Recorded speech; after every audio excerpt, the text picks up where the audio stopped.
Schnarchen ist ein häufiges Problem, das sowohl Männer als auch Frauen betrifft, aber die Ursachen des Schnarchens können je nach Geschlecht unterschiedlich sein. Im Allgemeinen tritt es auf, wenn sich die Luft während des Schlafs nicht ungehindert durch Nase und Rachen bewegen kann.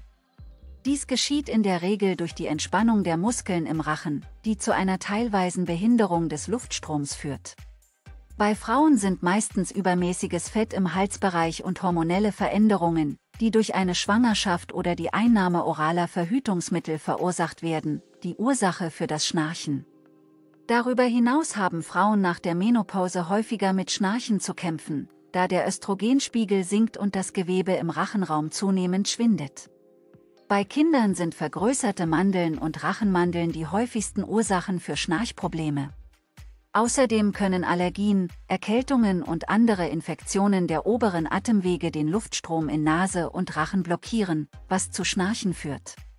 Bei Männern wird das Schnarchen häufig durch vergrößerte Mandeln oder Polypen sowie durch Übergewicht verursacht.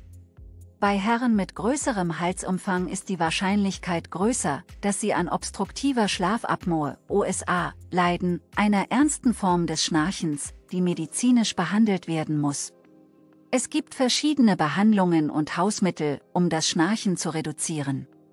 Dazu gehören Änderungen des Lebensstils, zum Beispiel der Verzicht auf Alkohol vor dem Schlafengehen, das Schlafen auf der Seite statt auf dem Rücken und gegebenenfalls eine Gewichtsabnahme. Andere Behandlungen können die Verwendung von Schlafmasken und Anti-Schnarchbändern oder Übungen zur Stärkung der Muskeln im Rachenbereich umfassen. Auch die Partner von Schnarchern müssen sich möglicherweise umstellen. Wenn dein Partner schnarcht, solltet ihr versuchen, in getrennten Betten zu schlafen, geräuschdämpfende Ohrstöpsel oder Masken zu verwenden und später am Tag auf Koffein zu verzichten. Wenn du die Ursachen und Behandlungsmöglichkeiten für Schnarchen kennst, kannst du eine Lösung finden, die sowohl für dich als auch für deinen Partner geeignet ist, sodass alle Beteiligten eine erholsame Nachtruhe genießen können.